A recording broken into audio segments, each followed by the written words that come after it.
Tuhan, sudah semalaman kami nebarkan jalan mencari ikan. Simon, bawa perahumu ke tempat yang lebih dalam. Going deeper. Saya sudah lakukan, saya sudah usahakan begitu rupa, tapi tidak mendapat hasil. Dorong perahumu lebih dalam, tebarkan kembali jalanmu, dan kau akan mendapat sesuatu.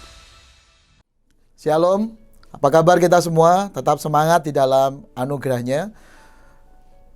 Izinkan saya pada hari ini berbagi di renungan inspirasi kita, sebuah tema yang penting tentang going deeper to renew our life. Sekali lagi, going deeper to renew our life.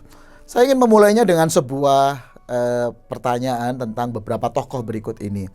Anda mungkin kenal nama-nama tokoh dunia seperti Abraham Lincoln, tokoh Indonesia, Insinyur Soekarno, Thomas Alva Edison, penemu lampu, dan kemudian Oprah Winfrey, reporter yang sangat terkenal. Apa kesamaan mereka? Mereka orang-orang hebat semua dengan profesinya masing-masing, tetapi sebenarnya mereka punya kesamaan. Dan itu sama dengan kita. Apakah kesamaan yang mereka miliki yang sama dengan kita adalah bahwa mereka semua tokoh-tokoh hebat yang saya sebutkan tadi, mereka semua pernah gagal. Bukankah kita juga demikian? Tapi seringkali apa bedanya mereka dengan kita? Seringkali yang membedakan mereka dengan kita adalah bahwa mereka tidak berhenti pada kegagalan mereka, tapi mereka kemudian menjadi pribadi-pribadi yang bangkit, tidak menyerah, dan terus berkarya, bahkan karyanya kemudian memberi dampak bagi banyak orang. Kita melihat firman Tuhan di Lukas pasal 5 ayat 1 sampai 10. Lukas pasal 5 ayat 1 sampai 10. Di sana Tuhan Yesus mengajarkan pada kita bagaimana kita menghadapi kondisi-kondisi yang seringkali tidak mudah atau sulit dalam kehidupan kita. Lukas pasal 5 ayat 1 sampai dengan 10. Dengan cepat saya bacakan bahwa pada satu kali Yesus berdiri di pantai Danau Genesaret, sedang orang banyak mengerumuni dia hendak mendengarkan firman Allah. Ia melihat dua perahu di tepi pantai, nelayan-nelayannya telah turun dan sedang membasuh jalannya. Ia naik ke dalam salah satu perahu itu, yaitu perahu Simon, dan menyuruh dia supaya menolakkan perahunya sedikit jauh dari pantai. Lalu ia duduk dan mengajar orang banyak dari atas perahu. Setelah selesai berbicara, ia berkata pada Simon, "Bertolaklah ke tempat yang dalam dan tebarkan jalamu untuk menangkap ikan." Simon menjawab, "Guru, telah sepanjang malam kami bekerja keras dan kami tidak menangkap apa-apa. Tetapi karena engkau menyuruhnya, aku akan menebarkan jala juga." Dan setelah mereka melakukannya, mereka menangkap sejumlah besar ikan sehingga jala mereka mulai koyak. Lalu mereka memberi isyarat kepada teman-temannya di perahu-perahu yang lain supaya mereka datang membantunya, dan mereka itu datang. Lalu mereka bersama-sama mengisi kedua perahu itu dengan ikan hingga hampir tenggelam. Ketika Simon Petrus melihat hal itu, ia pun tersungkur di depan Yesus dan berkata, "Tuhan, pergilah padaku karena aku ini seorang berdosa." Sebab ia dan semua orang yang bersama-sama dengannya takjub oleh karena banyaknya ikan-ikan yang mereka tangkap. Demikian juga Yakobus dan Yohanes, anak-anak Zebedeus, yang menjadi teman Simon. Kata Yesus kepada Simon, "Jangan takut, mulai dari sekarang engkau akan menjala manusia." Firman Tuhan yang kita baca mengajarkan pada kita kisah dari seorang tokoh yang namanya Petrus. Saya mau ajak kita melihat sekilas perjalanan hidupnya pada saat itu. Jadi satu kali Simon ini adalah seorang nelayan dan dia pergi mencoba untuk menangkap ikan sepanjang malam, dan dikatakan kemudian ia gagal menangkap ikan. Dan di dalam rasa kegagalannya dia memutuskan untuk pulang meskipun tanpa hasil. Sama seperti nelayan lainnya pada umumnya, ketika pagi hari mereka pulang, maka yang mereka biasanya lakukan adalah mereka membersihkan jalannya atau membersihkan perahunya, dan kemudian mereka pulang rumah tanpa hasil. Kira-kira apa perasaan Anda jika Anda menjadi seseorang, mungkin seorang suami atau ayah atau siapapun, Anda bekerja dan pulang dan Anda tidak bawa hasil apa-apa? Apa yang Anda akan sampaikan kepada orang-orang di rumah Anda? Tentunya itu bukan hal yang mudah. Tapi di tengah-tengah situasi itu, mari kita lihat ada beberapa respon. Yang pertama adalah respon dari Yesus. Yesus waktu itu dalam situasi yang cukup crowded, penuh, dikelilingi banyak orang, atau lagi sibuk di tengah perkampungan nelayan yang ada, dan di tengah banyak perahu yang lagi balik pulang, dia fokus kepada dua perahu, dan salah satu perahu yang dia lihat adalah perahu Simon. Yang tadi kita tahu bahwa Simon sedang pulang dengan sebuah perasaan gagal karena semalaman tidak membawa hasil. Jadi apa yang kita bisa tangkap di sana? Mari kita lihat bahwa Allah kita adalah Allah yang sangat mengetahui keadaan kita. Dia bukan cuma tahu, tapi dia peduli. Bahkan dia bukan cuma peduli, dia berinisiatif. Dia memilih perahu Simon yang ada, dan itu bukan kebetulan. Ada begitu banyak perahu yang ada, tapi Yesus memilih perahu Simon. Artinya Yesus cukup peduli. Bahkan dikatakan Yesus mau masuk ke dalam perahu Simon yang kosong. Itu bermakna bahwa sekali lagi Yesus bukan cuma peduli, tapi dia mau terlibat dengan situasi dan persoalan hidup kita. Tapi respon Yesus yang berikutnya adalah cukup mengejutkan. Karena apa yang kemudian Yesus lakukan?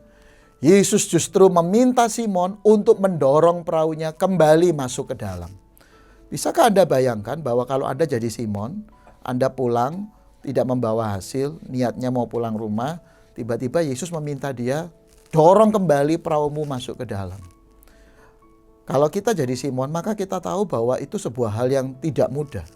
Karena yang pertama, secara geografis mungkin, bahwa Simon harus mendorong perahunya berlawanan dengan arah angin.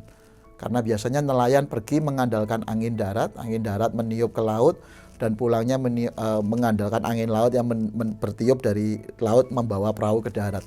Sehingga ketika dia mendarat, angin itu ikut membawa mendorong perahu itu ke darat. Dan dia harus membawa perahu itu mendorong kembali ke dalam. Artinya yang pertama jelas dia sedang melawan kondisi nature atau kondisi natural yang ada. Yang berikutnya yang jelas tidak mudah adalah Simon sedang melawan tradisi yang sedang berlangsung. Bahwa para nelayan itu pulang, biasanya bersih-bersih, kemudian pulang ke rumah. Di tengah semua yang lain pulang bersih-bersih apapun hasilnya, Simon tiba-tiba ngeloyor sendiri kembali dan harus dorong perahunya. Anda bisa bayangkan kira-kira apa reaksi para nelayan yang lain yang melihat Simon sedang mendorong perahunya kembali ke tengah laut? Mungkin mereka akan berkata gini, Simon, gagal ya gagal, tapi tidak perlu putus asa, tidak usah sampai aneh-aneh, tidak usah sampai melakukan demikian. Artinya Simon juga berhadapan dengan sebuah tekanan social pressure yang ada.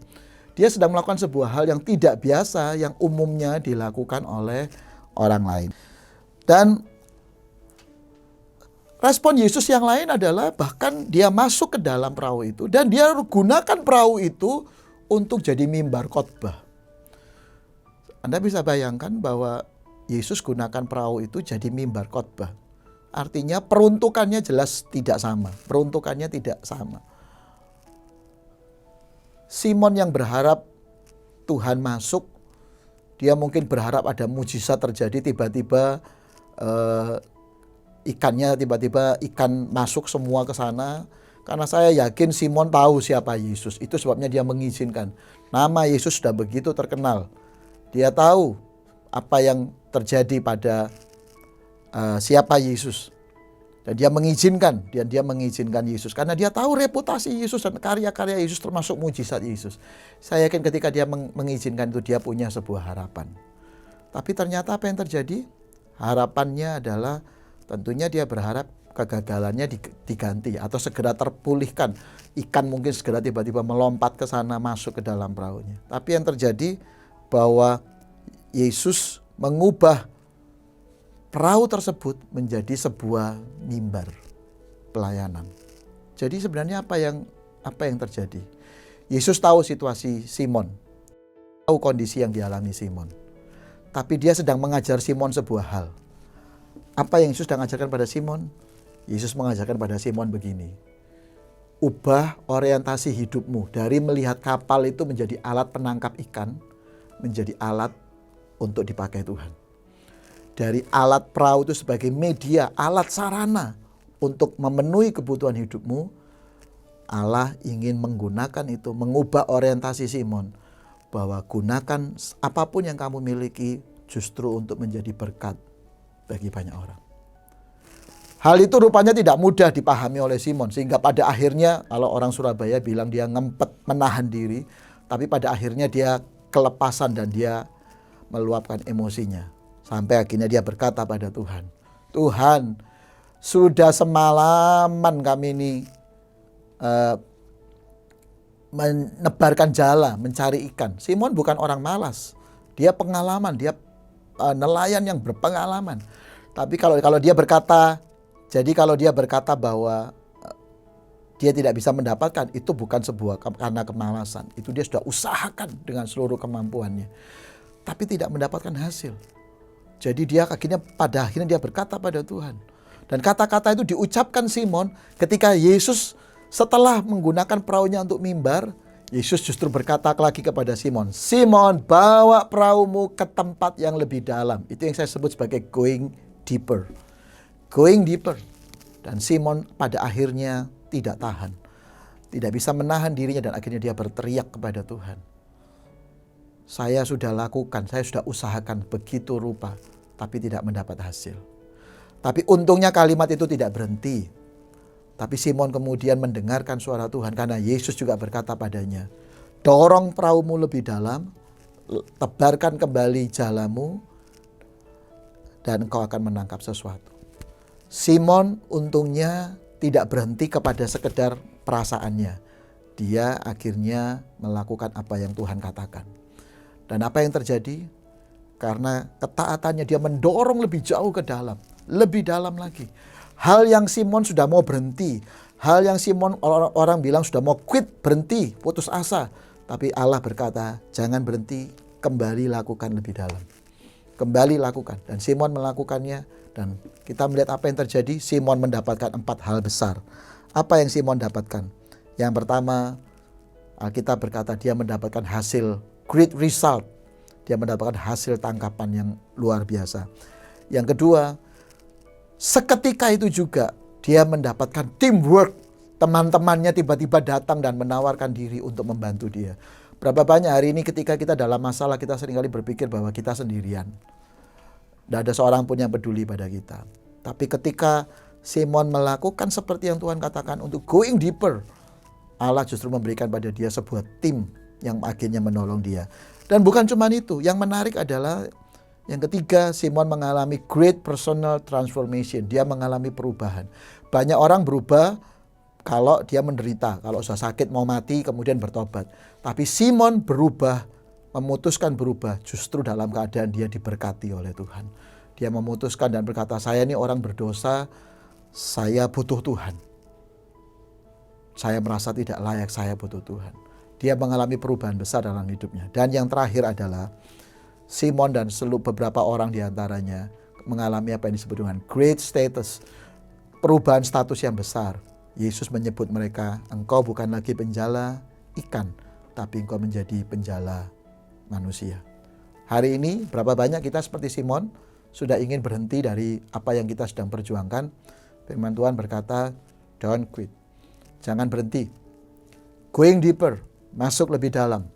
Belajar lebih lanjut bersama dengan Tuhan. Kemudian yang kedua, ubah orientasi hidup kita dari orientasi hanya pemenuhan kebutuhan hidup atau orientasi karir menjadi sebuah orientasi untuk hidup yang menjadi berkat bagi banyak orang. Dan siap-siaplah bahwa Tuhan dengan caranya yang luar biasa akan memberi kita begitu banyak berkat yang jauh lebih besar daripada yang kita pikirkan atau bahkan kita doakan.